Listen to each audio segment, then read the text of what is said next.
All right, so let's begin. Thank you so much for attending this workshop called Big Problems Equal Big Business. So we're going to be talking a lot about business today. Um, I like to think that business runs the world. Maybe you think that science or technology or engineering does. I don't think you're wrong. I think they all have fantastic things that they bring to the world, but I am most interested in business myself. Um, so I'm really excited to be showing this workshop with you today. So big problems equal big business, identifying and solving the world's biggest problems in an entrepreneurial context. So there might be a lot of words that you're hearing for the first time today, especially if you didn't read the homework piece. If you're in eSTEM, if you're in gear and you're watching this, there might be lots of words that you're unfamiliar with. So I will try and explain all the words to you. There's a couple things I'll be asking you in some polls. But of course, if you have any questions before I finish, if there's something that I said that you don't understand, or you would like some clarification on, or maybe I'm speaking too fast, please just type something in the chat. So I'll just write something in there.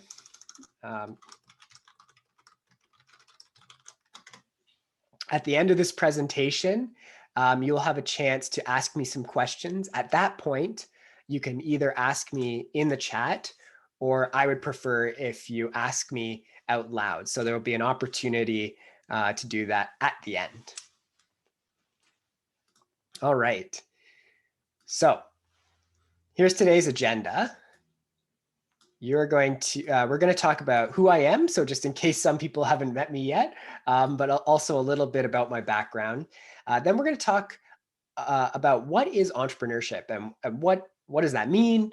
What does it mean to be an entrepreneur, and everything kind of related around that. And there's another piece that I think is very specific to maybe people living in China or living in South Korea. Then we'll be talking about global problems. So I picked 4 large scale problems that we'll kind of touch on and look at, and hopefully you find those interesting. And then at the end, we talk about how you specifically can get involved, right? There's no point to having a workshop if there's nothing for you to do. And so I want to make sure that you can have some actionable steps for starting a business or becoming an entrepreneur. So as you may know, my name is Alex Dalton. I am the student experience coordinator at Renison, but before that, I had some other jobs, and I also was a University of Waterloo student myself. So I completed my undergraduate at the University of Waterloo. I graduated in 2016 with an honors Bachelor of Arts in Legal Studies and Management Studies. So it took a while for me to find myself. I actually started my undergrad in medicinal chemistry. So I was really interested in pharmacology. I really have a fondness for chemistry still. I love chemistry a lot. But I just found that it wasn't the right fit for me. I struggled with some of the programs there, and it wasn't until that I transferred from the science faculty to the Faculty of Arts that I really found my groove, what I was interested in. And that was the law and things that surrounded legal studies in general.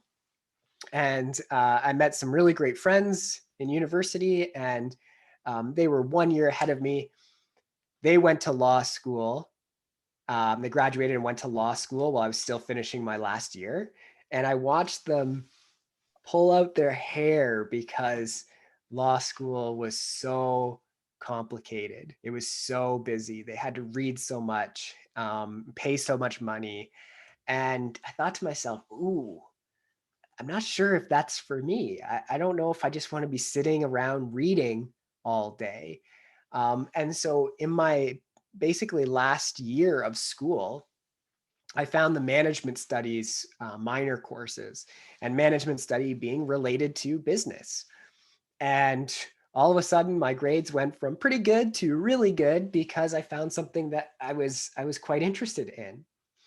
Um, So fast forward a bit, I'll touch on some of the things I did between my undergrad and my master's. But when I started working here at the University of Waterloo with Renison, I started my master's of business, entrepreneurship, and technology. So I'm halfway through my master's. I finish in 2022.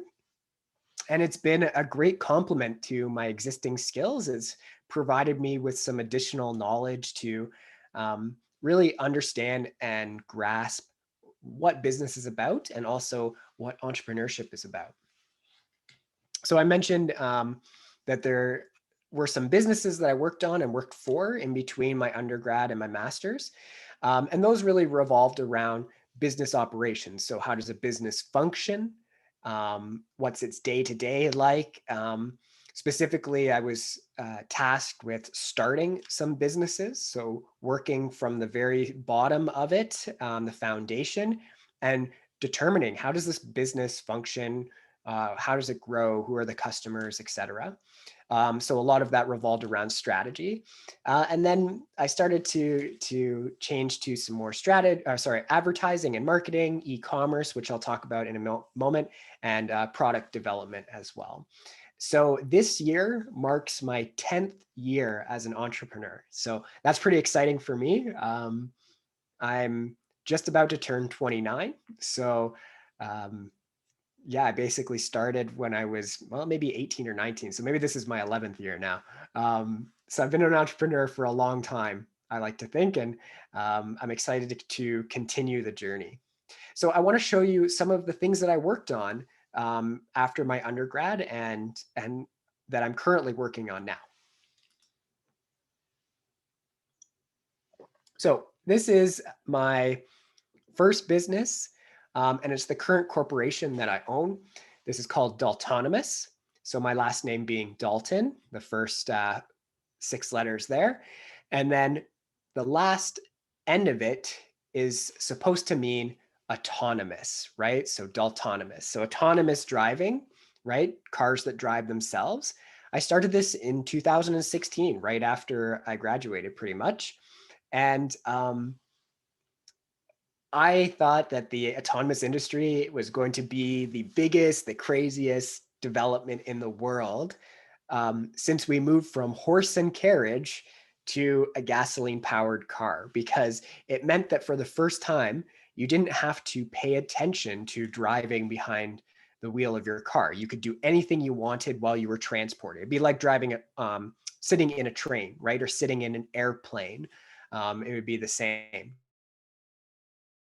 I was really curious how a car would function um, in relation to the world around it. So right now, so in this picture, you can see that this car has some cameras up top here, and it has a LiDAR sensor, which basically acts as its eyes. And the car looks at what is going on in the world. But I didn't think that the car could do that on its own. It needed something else. And so I was working on something called vehicle to infrastructure communication. How does this car speak to the world around it and communicate with to the world around it? And so I was working on embedding sensors in the road right here. And those sensors would basically tell the car where it is in the road, what the conditions are, something like that. What I realized quickly is that this was a very expensive space to be in. It takes a lot of money to do this research and do this development on your own. And so it was only until basically last year that I developed a partnership a little bit with the University of Waterloo, coming to work with the University of Waterloo's autonomous team. That's this car right here. So I didn't build this car, but I've been working with this team and working in a little bit of a partnership with Avril. So the autonomous vehicle research and intelligence laboratory, Avril. So that's a brand new building at the University of Waterloo. This project has kind of come to a little bit of a halt because obviously COVID has put a little bit of a halt on there, but also investors are not as interested in self-driving cars right now because in 2016, there was a lot of hype around them. They were just around the corner. They were almost ready, or so people thought. And then every year that went by, there wasn't enough development and investors got bored. So the whole industry kind of went down a little bit. And really, it's just the big players. So Tesla, Mercedes-Benz, Hyundai, they're the ones who are focusing a lot on that right now. So I decided to move into something a little bit smaller. I needed some money to help fund my research. So I started a smaller business on top of this. So this was my first e-commerce business. This was much smaller, but it started a year later in 2017. And basically this was a product that I helped to develop that reflects heat from your car's engine in order for it to perform better. So basically, here I have a sample here. It's this gold material, right? It's this gold material that reflects heat and makes your car run better for a performance car. So I worked on that as a brand for a few years. It's still going. You can still find this website. It took a few years for it to become successful, and I learned a lot about business. I learned a lot about marketing and product development. I did my own photography. I did my own logo design. I built my own website. I did everything for this. I sourced the product. I actually had the product manufactured in China and brought over to Canada so that I could sell it. It was fantastic. And right at the moment, it's kind of hit where I want. Like I'm pretty much finished with this one. So I'm either looking to learn how to sell a business right now, or I might just close it and focus on the next thing. I haven't decided either way. But even during COVID, I had my best sales ever. So really happy about that. But COVID brought over a new opportunity. So as I mentioned, I was still very interested in advertising and product development and business creation. That's what's really interesting to me. So I started this other business, and this is where I am really today. This is called Adlius. Adlius is a digital business strategy company. So with COVID, we know that a lot of businesses were forced to close down, that they're struggling because no one can come inside. Canada is still in lockdown right now, right? Like I can't go to the store right now. I know some of you where you might be living, it might be different. It might be back to normal. That's not the case here in Canada. And it might not be the case for a while. So I'm utilizing my skills to help these businesses get into the digital world. The digital world is so important right now. So if they are selling stuff in their store, how can we get that online? How can we do it for a fair price, but also do it really quickly so that they can get back to selling?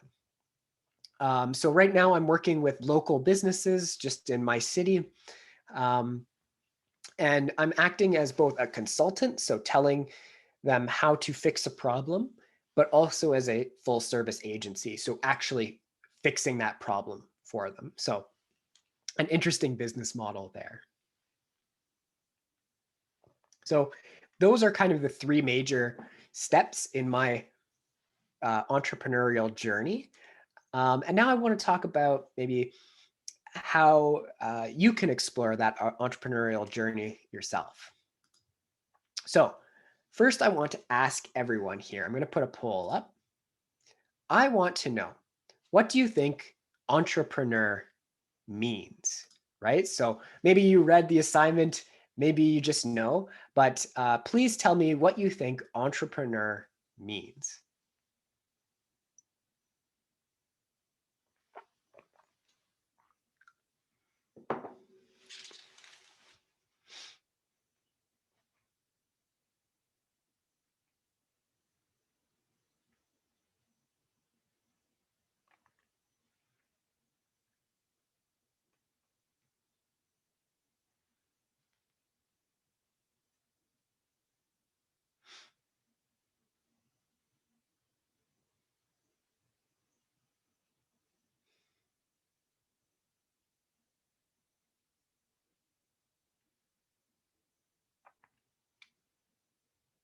All right, just 10 more seconds here, just a couple more people to vote. All right, 3, 2, 1.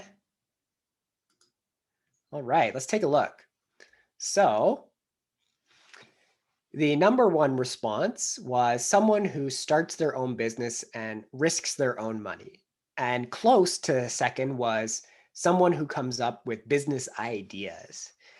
So the answer is, in fact, someone who starts their own business and risks their own money, right? Yes, in a way, someone who comes up with business ideas, I mean, technically could be an entrepreneur. It doesn't mean they can't be. Also, someone who invents things could also be an entrepreneur. But that's not quite the definition. And we'll explore why just coming up with business ideas is not necessarily the same as being an entrepreneur.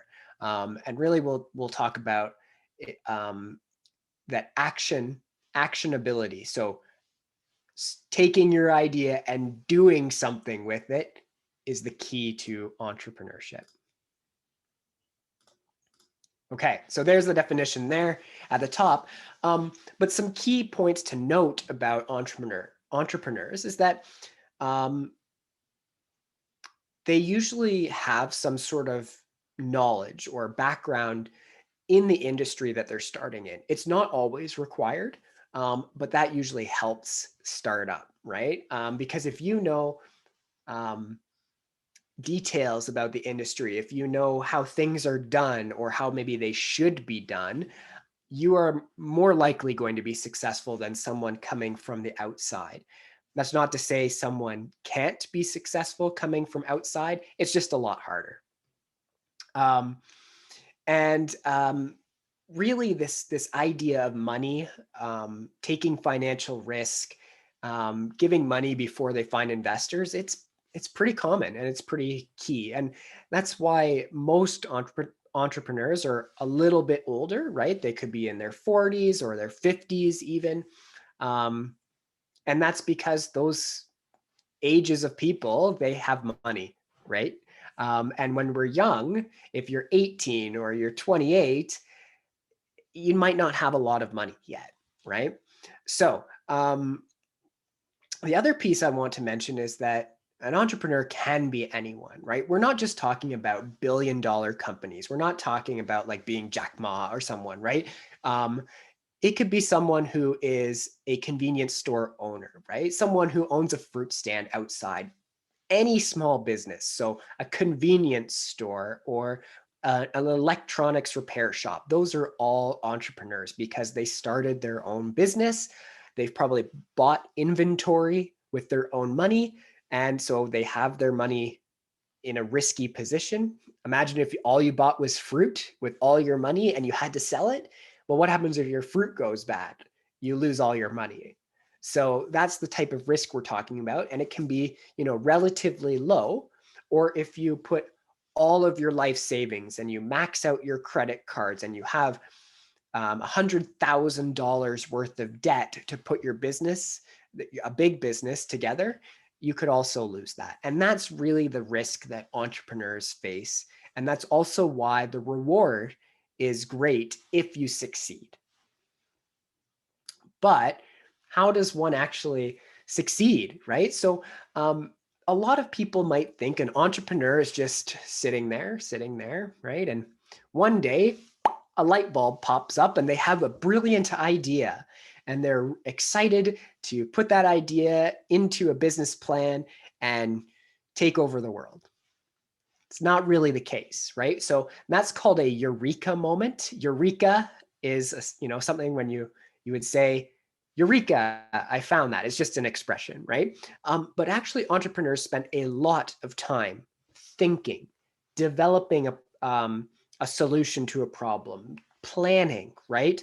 There is a lot of time put into that, thousands of hours over the course of, a couple of years in a business. But one thing I really want you to focus on is this bottom one here, that good entrepreneurs usually focus on the problem first. The reason behind that is if you're not solving a problem for someone, do you really have a business? No, you have a marketing agency. Because if you're not solving a problem, it means you're trying to push your solution on people, right? You might try to make that solution fit. And that becomes really expensive, right? Think of any luxury good, right? Whether it's shoes or clothes or watches or something, right? If you have Rolex, do you need a watch from Rolex? No, but you're going to buy one because you think you want one. And the reason for that is because Rolex has spent a lot of money marketing to you, marketing to tell you their watch is the best, right? The same way, right? Like any luxury good wants to be the best. But if you're solving a problem that someone is really frustrated about, then you might not have to market at all, right? Because people will come find you. They want their problem solved. And some of the biggest factors of success that we've seen in the market is looking at these problems, and they kind of attribute to a few factors in the market, right? So timing being one of them. So if you started a mask business, like sewing masks for people last year, you probably made a lot of money, right? Because everyone in the world needed a mask. If you had started making masks in 2018, you would not have made nearly as much money, if any money at all, right? Especially in North America, we just did not wear masks before COVID. If you look at all the healthcare companies coming out today, if you look at Zoom, right? Zoom in 2019 was not popular at all. People were using pretty much anything else. Today, Zoom is one of the biggest video providers in the world because of the pandemic. So if you think about Zoom, their idea is down here. Their business model is down here because they're just another video platform. Oops. They're just another video platform. But it's that really, it was that timing that is the key to success. Of course, there are other pieces like your team is really important. Then you get to that idea, the business model, and the funding. So always kind of think of that. What are the opportunities that you can see? And that's what entrepreneurs think about. They think about the opportunities in front of them. But I'm aware that not everyone wants to start their own business. It can seem fun. It's exciting. You can make lots of money. You could also lose a lot of money. And I know that entrepreneurship is not as prevalent in like South Korea or China. So there's another word that I really want you to focus on, and that's intrapreneur, right? See the difference here? Intrapreneur. Intra meaning within, right? Like kind of a connection within. So if you take a look at the definition of intrapreneur here that I wrote, it's someone who works in an existing business and uses their innovative thinking and the resources that are allocated to them to bring change to their organization, right? This is something more common. This is, when we see businesses make daring decisions, when they make big changes, it's not because the business said, okay, let's do it. It's because someone within the business decided to fix it or change it or do something new, whatever it was. So if you take a look at the next couple of points, they start to sound pretty familiar, don't they? They have a strong background in the industry. Maybe they're a senior manager, right? But there's a key distinction. They don't use their own resources. They're using the resources like money and human labor that is provided to them from their organization, right? So if you're an entrepreneur and you're coming up with innovative ideas for how your company can succeed, you're not going to risk any of your money. you're barely even risking any of your job, right? Like if you're wrong, you probably will still have a job at the end of the day. But the only downside is that you are bound by the rules and the control within the organization. That's a fancy way of saying you still have a boss and they can still say yes or no to your project idea, right? When you're an entrepreneur, you don't really have that boss in the same way. And then we look at the last point. An entrepreneur can be anyone. So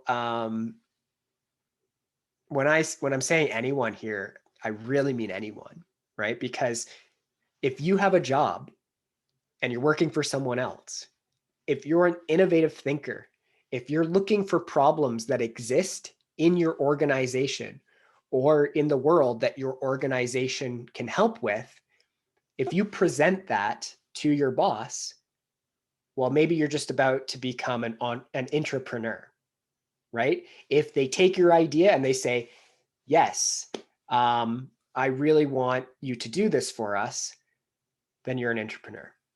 And that makes you extremely valuable to the organization.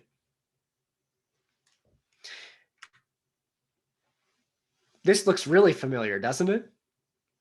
In fact, I only changed one thing in it. I changed it from entrepreneur to intrapreneur. And that's because it's identical. An entrepreneur will focus on the problem just like an entrepreneur, right? Focus on the problem. And then always remember the timing is key, right? So opportunity and then your team. And the nice thing is if you work for an organization, you probably already have a team. And then it goes down to your idea, business model, and funding, right? Funding is the least important piece as an entrepreneur because you already have the funding from your business, right? Businesses always have money to solve a big problem. It just has to be important enough. So I have a poll for you. Let's go to the second one. This one says, pick the answer that describes you the most. So first one, I'm an entrepreneur. I want to build a business now. Or I'm an entrepreneur. I want to build my own business in the future, but I need to work for someone first. Entrepreneur, I want to be successful within a business that is owned by someone else. I don't want the risk, or neither. I don't care about my job. I just want to be free and work outside. So take a moment to think about that one. There's no right or wrong answer.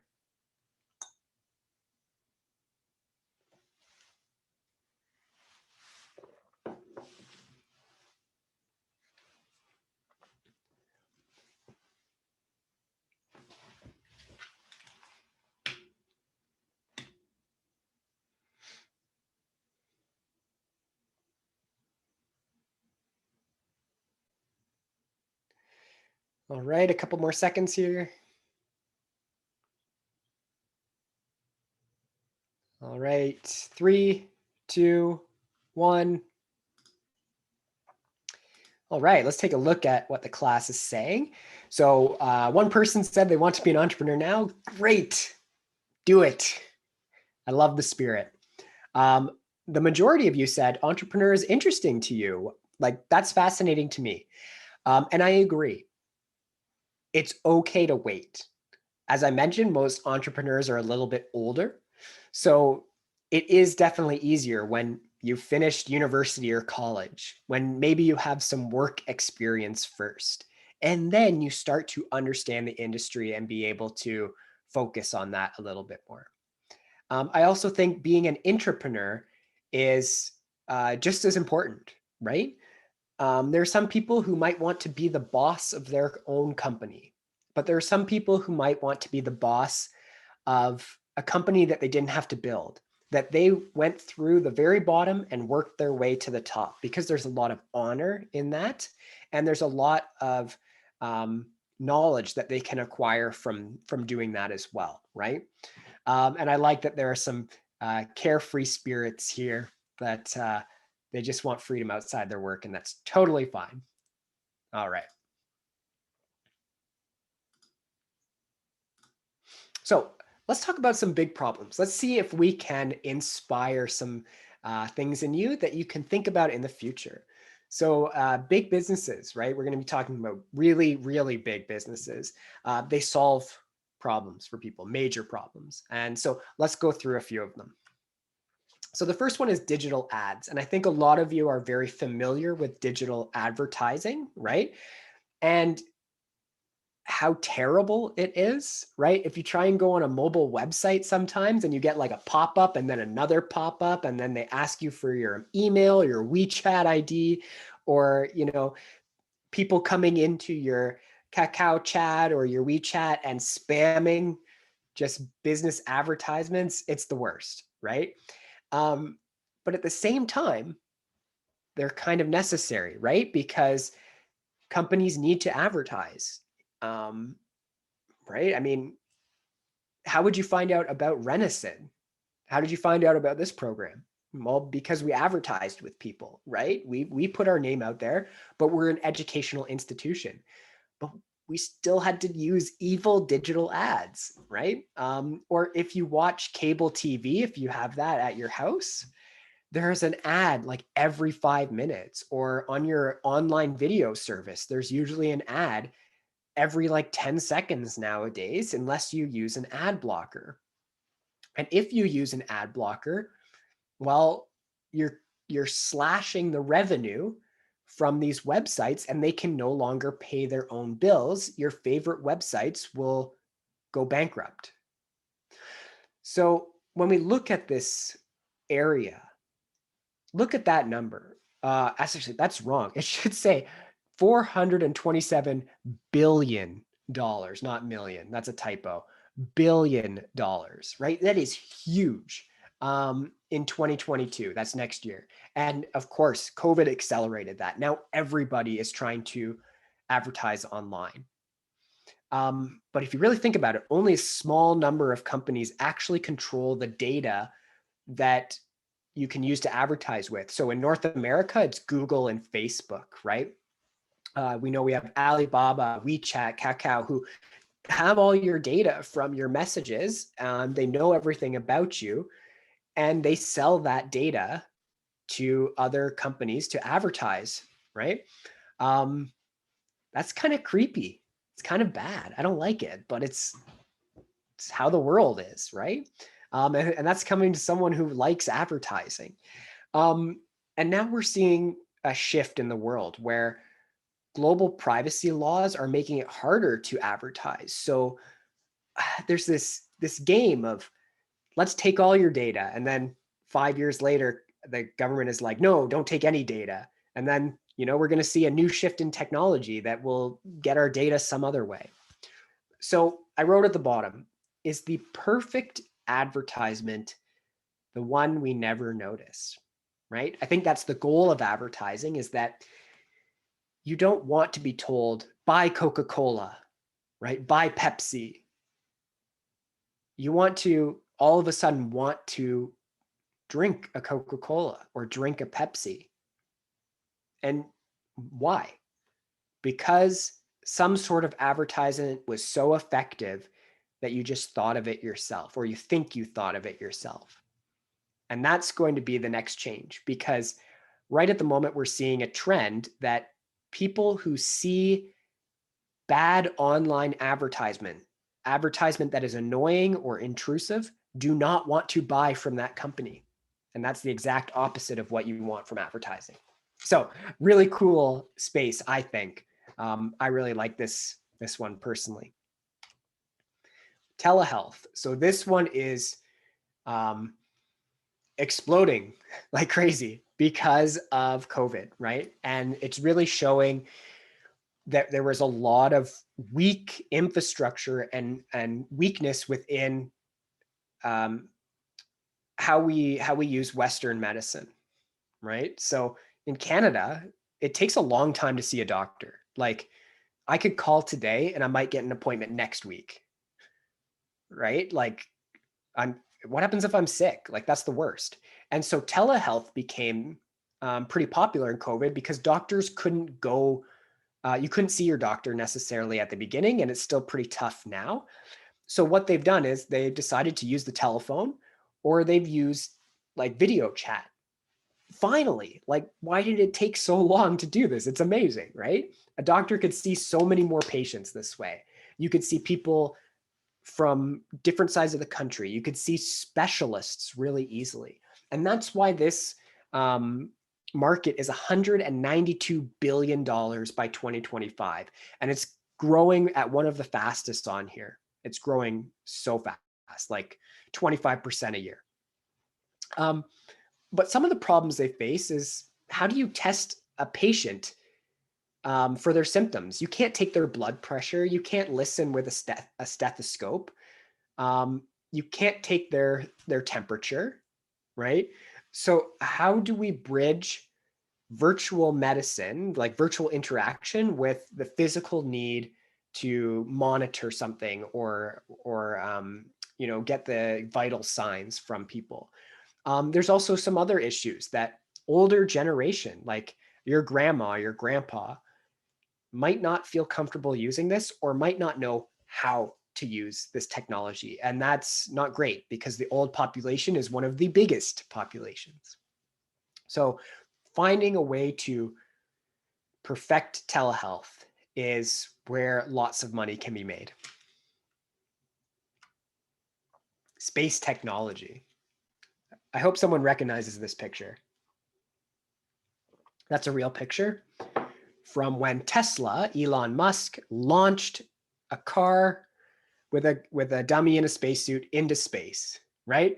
Yeah, Tony, exactly. The car that went to space, the Tesla Roadster. Space technology is the next frontier. So a lot of you are young enough that you probably grew up always having the internet.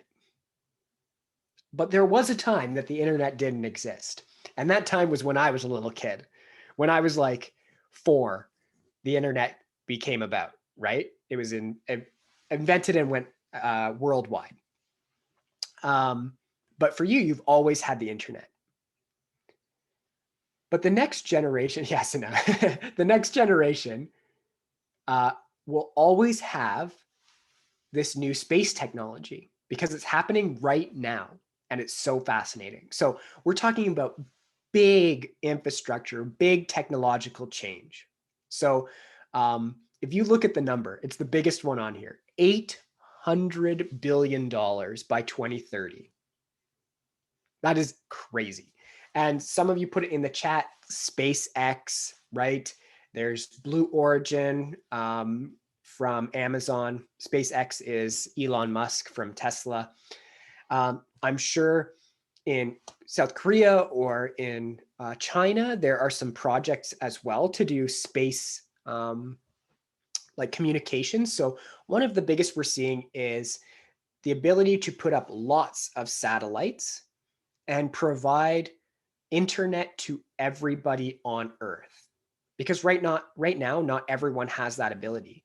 There are some people in Canada who don't have access to good internet because it's too complicated and too expensive to give it to them. So imagine if every corner of the world had internet access, how that would change society. But there's so much more, right? Satellite repair. There are so many satellites in space right now, and they just break down and then they send them into Earth to burn up so we could fix them, right? And one of the issues with burning things up in the atmosphere is that some little particles stay in space, and that's space debris, and it's causing a huge problem that if it gets bad enough, the space debris will be so dangerous that we will no longer be able to send people into space because the space debris will just hit them. And so it's a problem we're facing today and we need to solve today as well. But then we've got some cool things like asteroid mining. Like, can you imagine if we could mine the minerals, the gold, the platinum, the iron from asteroids and comets? I mean, that'd be fascinating, wouldn't it? And imagine if you could go up in space like this guy in a car as space tourism. So the neat thing about space exploration and space technology right now is that anything you can think of in your mind is possible right now because it is so expensive to go to space. It's so difficult to go to space. That's what they're working on right now. Once that problem is solved, we will be able to do anything in space, and I'm so excited for that. All right, the last one I want to talk about could be the most important, and that's climate change technology. So we know climate change is real. It's happening. It's been happening for a long time, and we're just seeing the effects more pronounced every day. So there's been a huge push on green and sustainable technology, right? This one, the number is actually quite low, 36.6 billion by 2025. The reason for that is because people, they don't see like green technology as being this great place to earn lots of money, but it's actually one of the most important places to put your money right now. For a long time, solar and wind, those were like the biggest technology pieces you could be working on. But now we know that solar and wind is really cheap, and it's becoming more and more normal in society, having renewable energy sources. That I think there's other places that we can focus on now. So carbon capture being the next one. I did a presentation on carbon capture for an entrepreneurial competition, and we talked about the importance of pulling carbon out of the air, of stopping carbon from getting out in the air in the first place. It's a really difficult problem. And in fact, Elon Musk just put out a $100 million reward for people who come up with the best carbon capture technology. That's a lot of money, a lot of money. But small companies can work on sustainable and green technologies right now. We see a huge shift in sustainable packaging, taking away single-use plastics, right? Using electric vehicles to transport goods, right? One of the big things that's happening right now is that some companies will send you an item, right? Like you buy an item from them and you get this item and you say, I don't want this. This is a terrible pen. What am I going to do with this? I want to return it. The company is going to say, you know what? Don't return it. You just keep that pen. We will refund you the money because it costs more to return that pen than it's worth. Not just the monetary value, but the shipping costs, right? And also the environmental impact. So that's something that we're seeing, which is going to help save the world, which is always good. And there's a new trend. It's called carbon negative. We've heard carbon neutral before, where you try and offset everything you produce and use with some sort of renewable energy. And now we want to go further and be carbon negative. So we want to make sure that everything we are doing is making less carbon dioxide and carbon emissions than we started with. If we can get carbon negative, the world will be perfect. We can be in a utopia there. So anyone who's interested in green technology and sustainable technology, it has never been easier to get started. There are so many grants, so much funding in every country to get started to build a green or sustainable technology business. So take a look for that. Your governments will give you money to start a business, which is pretty cool. All right, last poll for everybody. I'd love to know, which one of those did you think was the most interesting? No right or wrong answer. I'm just curious what you thought.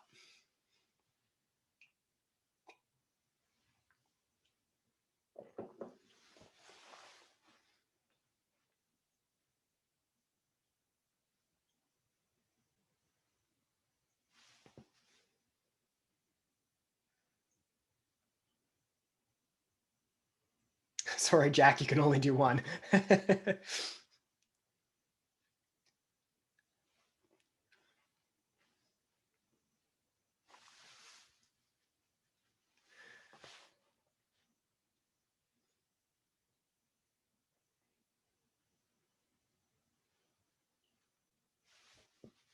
All right, just a couple more seconds here.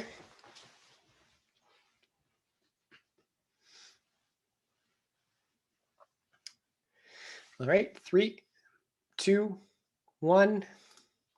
All right. So the majority of you said green and sustainable technology, which is great to hear. I'm glad you enjoy that. Like I said, there are so many opportunities for that. Look around your country, look around your city that you're in.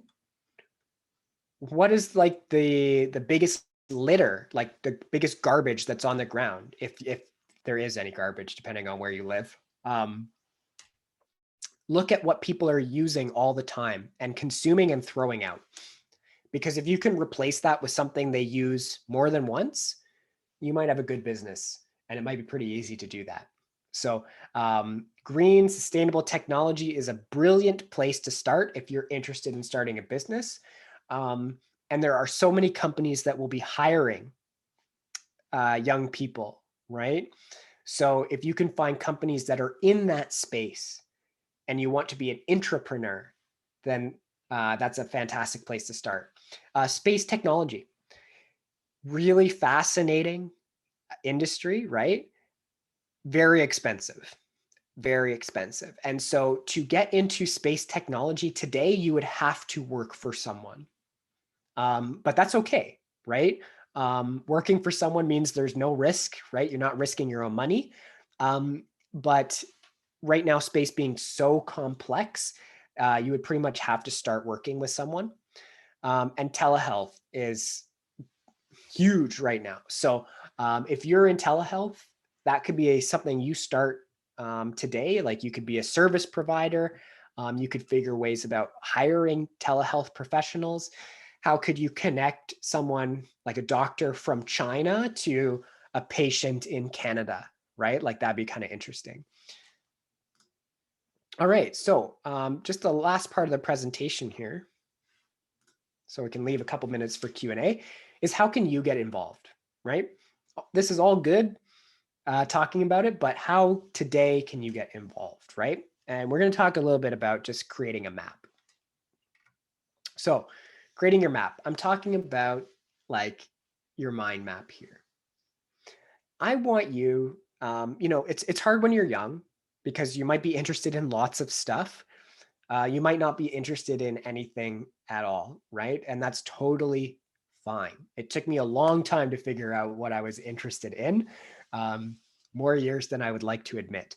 So start thinking today, tomorrow, what are you most interested in, right? What are some industries or businesses or technology that you love today? It doesn't have to be ones we talked about today. There's lots of options, but start thinking about that. And you really want to be able to match your interests with your education, right?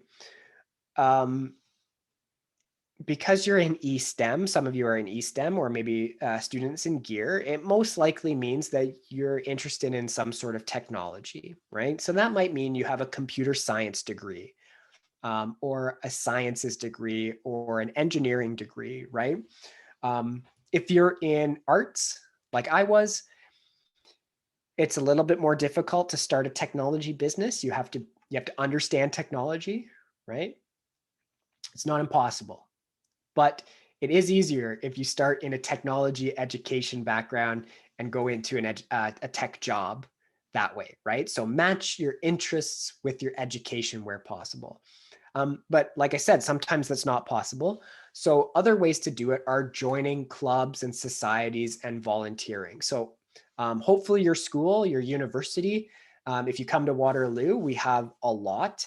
So for example, I mentioned that I was a Bachelor of Arts student, but I also was the team lead for an engineering team, right? So I helped them develop their product. I helped them build their engineering product, right?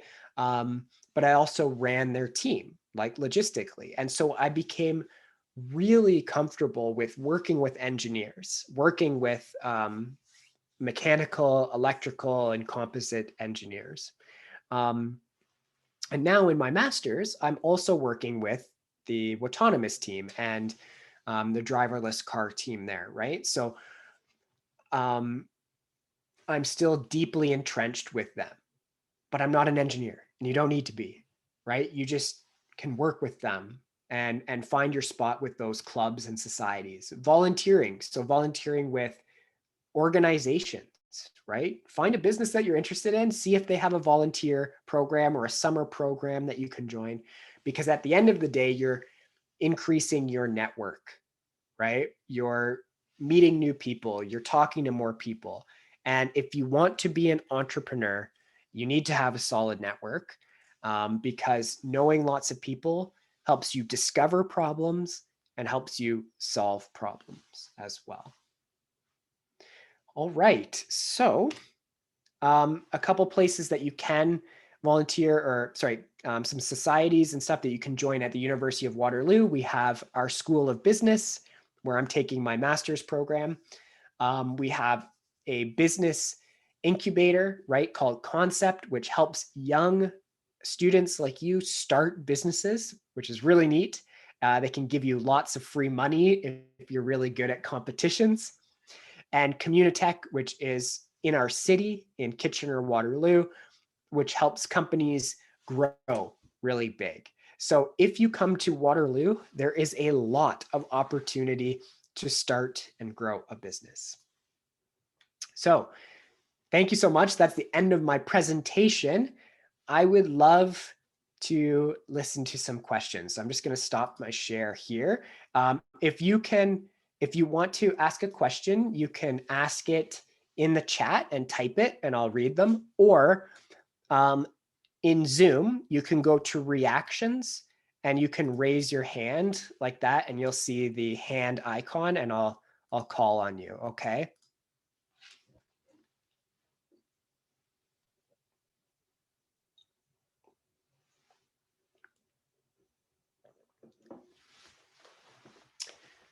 Sunju, okay, great workshop. I have a question. In the workshop, you presented your 3 experiences related to entrepreneurship. If you don't mind, could you tell me the driving force behind this entrepreneurship? Yes, fantastic question. Thank you so much. So the driving force behind my entrepreneurship is I enjoy working for myself. I enjoy the freedom that comes with working for yourself. Not just the freedom of not having someone like a boss tell you what to do, but the freedom of choice, the freedom of direction. So if one day I want to take my business in one direction, I can do that. And if the next day I think, oh, you know what? It's better this way, I can go the other way. I don't have to ask anybody. I don't have to talk to anybody about that, really. I can make that decision myself. But there's also some lifestyle pieces to it as well, right? I can decide my own hours, when I want to work, where I want to work, and with who I would like to work, right? So there's a lot of freedom there. But also, there's a flip side to that. Eventually, when I get some more employees, I'm excited to become the boss that I've always wanted when I was working for other people, right? So my generation, your generation, we see it that there are lots of really great places to work and also lots of terrible places to work. And unfortunately, a lot of you will work for really terrible places because it's the only place you can get a job. I've worked for places like that and I hated it. So one of my mandates was, if I build a business, I want to be an incredible boss so that people who work with me can have an incredible life, right? I want to structure things the way I want to. So that's kind of the driving force, the freedom of choice and wanting to create an amazing work environment. Great question. Thank you.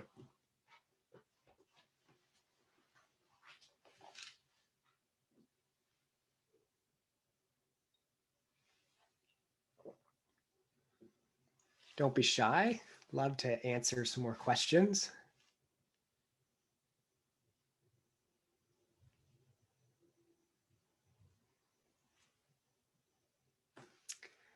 Jack. Yeah. So except the cultural differences, what are the special? What are some special characteristics or the spirits that um, the entrepreneurs in Canada or America have compared to other countries like China? Yeah, great question. I can't really speak to some of the characteristics that, say, a Chinese entrepreneur might have because I haven't really worked with someone in China, right? I've certainly worked with, for example, Chinese people here living in Canada who have become entrepreneurs, right? Um,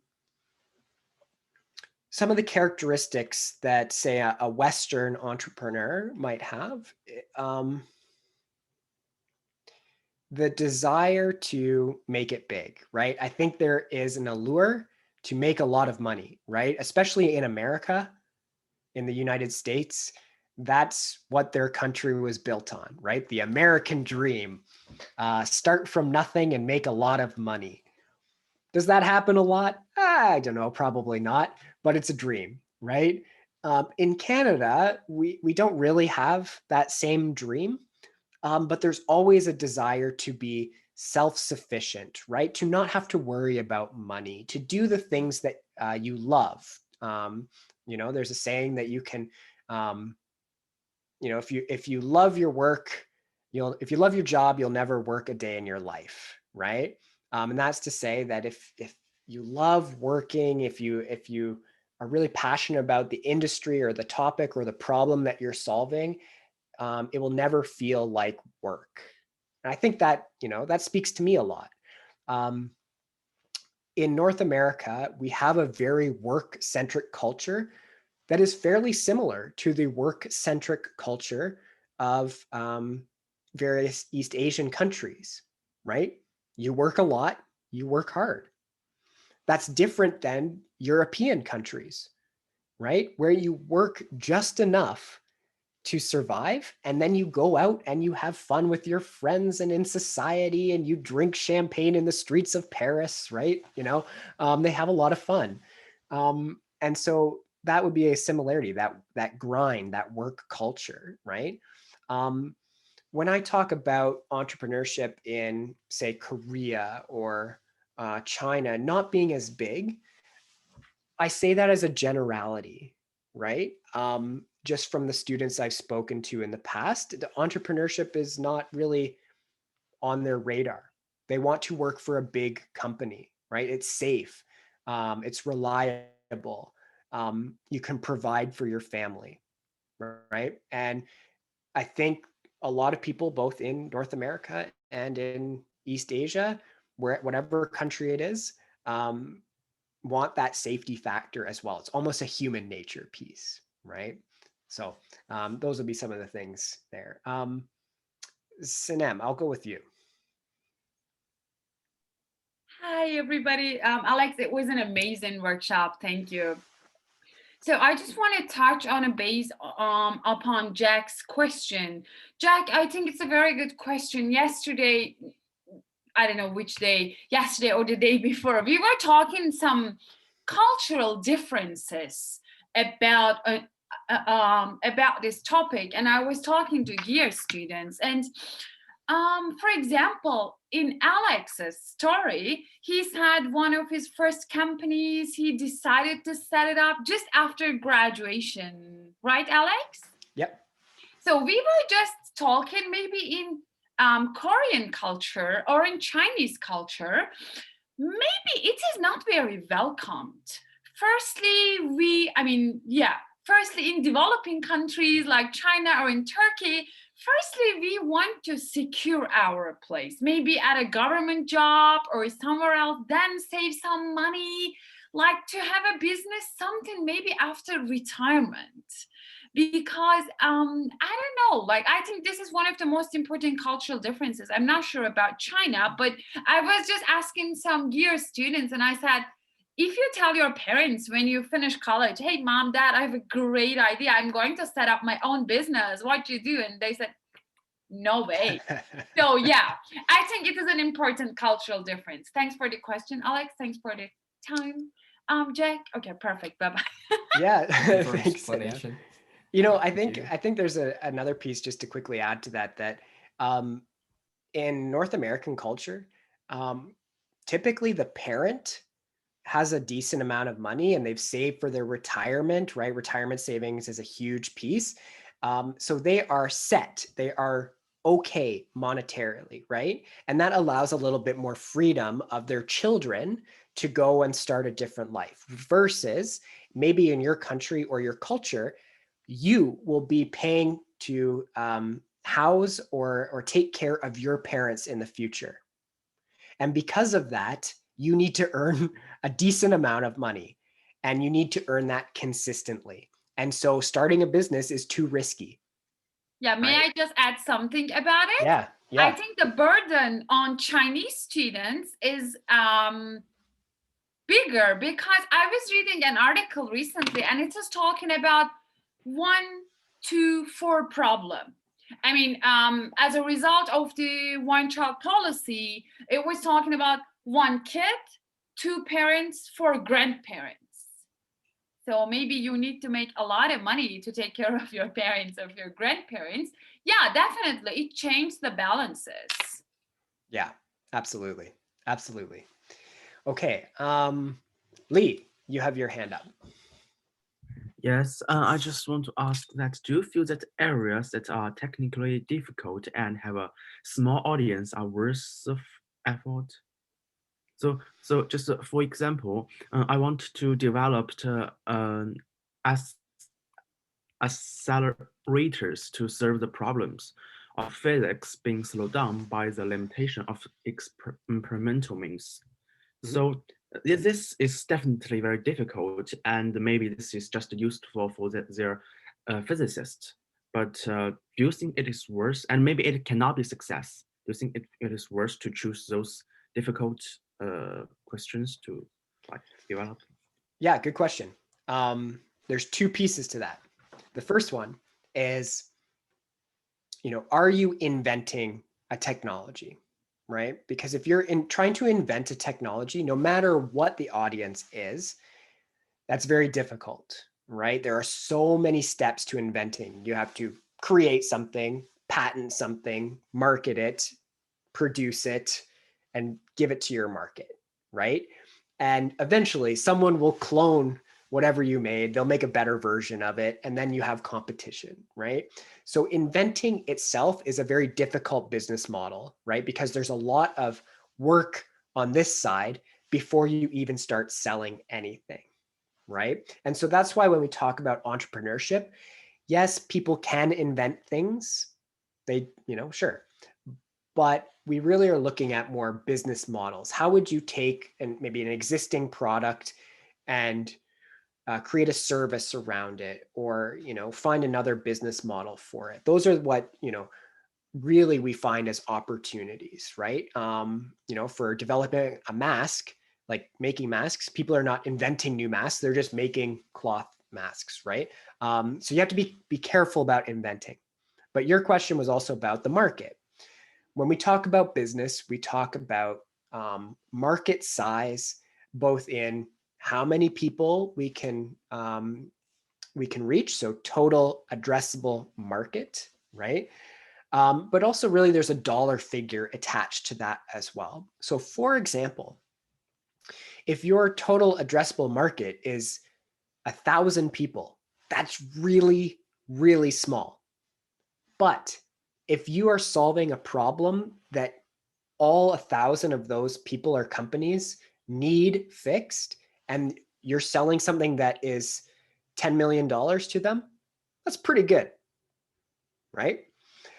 It's the same as if your total addressable market was 10 million people, and you're really only selling to 100 of them, right? Because you're not really solving a problem. So it doesn't matter really how many people. It's, are you solving a problem that people need solved, like a real problem, and are they going to pay for it, right? And so that's how you can figure that out. So if you're trying to do something with physics and something in that realm, if you're really solving a problem, they will probably have money for it. When we look at businesses, narrow focus is okay. Narrow focus is okay. Thank you. Okay, thank you. All right. There was, I thought I saw another hand. Oh, Zikian. Yes, well, I'm interested in the capital operation. So I think every company or entrepreneurs will face these challenges. So I think, can you share some your difficulties, your problems with me or with us? And also, do you have some partners? So you're talking about like problems, what Yes, kind of Alex, we problems? want to learn how much money you lost and how much money you made. Right, right, right. No, course. it's just some to share some experience, like I know. how to manage your capital or to say these things. I have a great story about managing capital. So when I first developed this product, right? I was like, yes, this is it. This is amazing. And I was like, it's gonna fly off the shelves. Everyone is gonna buy it. So I took my money that I started with, that I saved up, right? And I spent it all, every single dollar on my product to bring it here. So I bought lots of the product. I spent all my money to bring it from China to Canada. And I put it online. And I was like, oh no, I forgot that I had to pay for advertising. I forgot to market it. I had no marketing budget. And I was like, well, people will probably find this. And, I'm sitting there for a day, no sales, a week, no sales. It's like, uh-oh, I better start posting online and, trying to get this out to people. And long and short of that is it took almost a year to get enough cash generating that I could afford real marketing. And because of that, it really put me far behind to where I thought I would be. So when you're talking about starting a business, it's really easy to jump in and to start, right? But if you don't have a solid business plan, which includes your budget, and the milestones you need to hit and the targets you need to hit, it becomes really complex really quickly, and it can get out of hand really quickly, right? So for me, I learned there's a saying that says cash, so money, is king. Cash is king. And I was like, what does that really mean? Until I ran out of cash. And you realize you can't pay your bills, you can't market, so no one knows your products, and you're just really screwed, right? So always, always, always keep cash on hand. If you spend all your money, your business will die, right?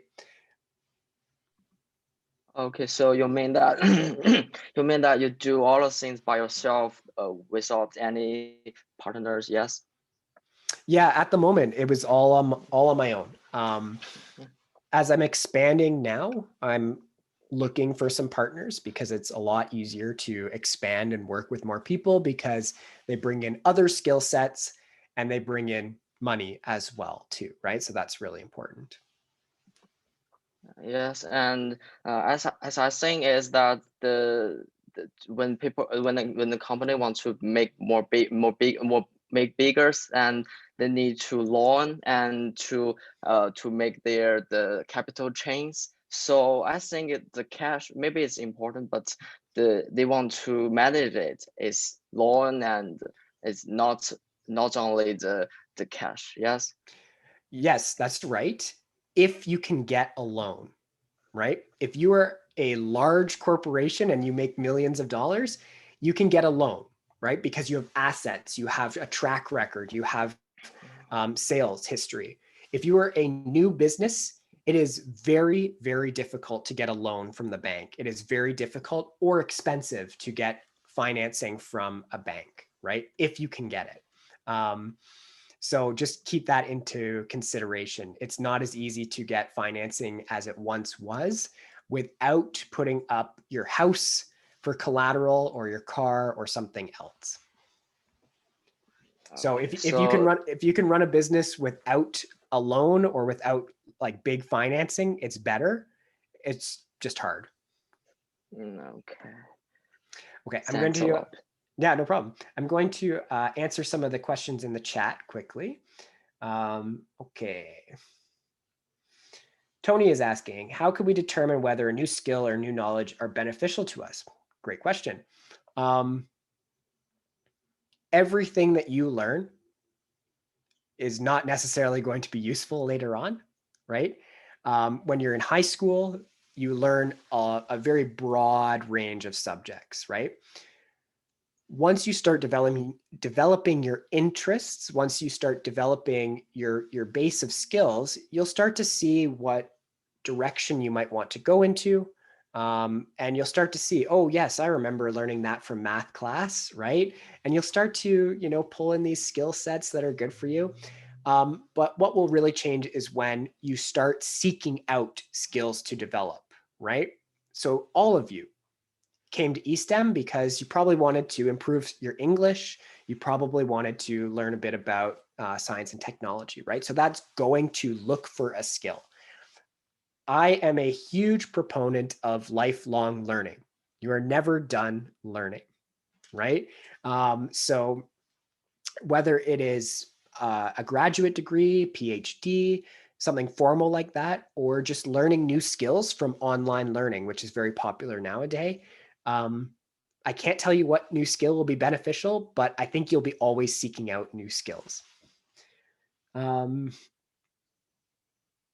do you find what you want to do? Because you know that there are some things we like and we're not good at, or how do you find the most suitable direction for entrepreneurship? That is a great question. Oh my God, it's not easy. There are, like I said, there is no eureka moment that you're sitting there and you're like, oh, I just solved world hunger. Not going to happen. You are going to read books. You're going to watch videos. You're going to find things that you're interested in. You're going to learn about those subjects. And eventually you're going to start questioning those subjects. Oh, I'm not sure that's all correct. And you're going to learn a bit more. And you're going to start seeing problems. And we know that problems mean we probably can make a business about it, right? So we talked about this on the earlier slides, that entrepreneurs usually have some sort of background knowledge, right? Some sort of history there. And that's really what helps them determine what they can do, what business they can create, what problem they can solve, right? It took me until I was like 25 to find something that I was interested in, right? And even today, I'm still like, I don't know, is this the right thing that I'm doing? Maybe, hopefully. And I think you're going to have that through your entire life. So, Sanem, yeah, nodding your head. Like Sanem's a great teacher. And, that comes across when she's teaching you, as I'm sure you know, but in her head, maybe she's like, am I really a good teacher? Am I cut out for this, right? I don't know, right? And recently she is just thinking whether I can figure Zoom out or not. Right. And so all of you will be asking that same question to yourself. Is this the right thing that I'm doing? Is this what I'm interested in? Am I good at this? And the answer is probably yes, right? Because you're starting to go down that track and find those things that you're interested in. So just keep going. Life is long and you'll find something to do sooner or later. Don't worry. What do you think the most promising industry or interesting topic is that you mentioned? I mean, for me, I'm really interested in digital ads. It's a cool sector, right? As you saw from my other businesses, I am very interested in transportation technology or the transportation industry. I love cars, right? Huge car fan. But I think if I had to pick one, I would probably pick space technology, like because of all the cool stuff you can do, right? I can't wait for internet anywhere in the world that's going to be like $20, right? Like that'll be amazing, right? In Canada, we pay so much for our internet. And I can't wait till one day we send people to the moon to visit. How cool is that, right? I would definitely pay $100,000 to go to the moon. I would take out a loan and go to the moon. Alex, just imagine we're taking students to the moon as a Renison event. That's right. That's right. Tuition might be a bit higher if we do that. but can you imagine? Like you could have a class on the moon. Right? So to me, your generation will be the next generation on the moon, for sure, right? In some capacity. And it's going to be up to you guys to get us there again. So that's all the questions I see. I think we'll call it a night. Thank you so much for joining this workshop. I had a blast. I hope you learned a lot. If you're in Gear, if you have any questions, you can message me in the Gear chats, like on Kakao, or you can email me some questions that you might have. If you're in eSTEM, then you can message me on Canvas or on WeChat if you have any questions. I'm more than happy to answer any that you have at any time. All right, so thank you so much. Jack? Yeah, which Jack? Because we get to. Wikian Zhang. Yes. Oh, Jack, I really like the sunshine entering your room. It is dark night in Canada and you have the sunshine. It seems great. Yeah, it's the noon in the China. Yeah, so it seems fantastic day to study English. Thanks. Oh, I'm going to bed. thank you. Yeah, I'll just leave. All right, bye everybody. It was amazing. Thank you. Thank you, everybody. Have a great day, everyone. Bye. Have a good Bye. day.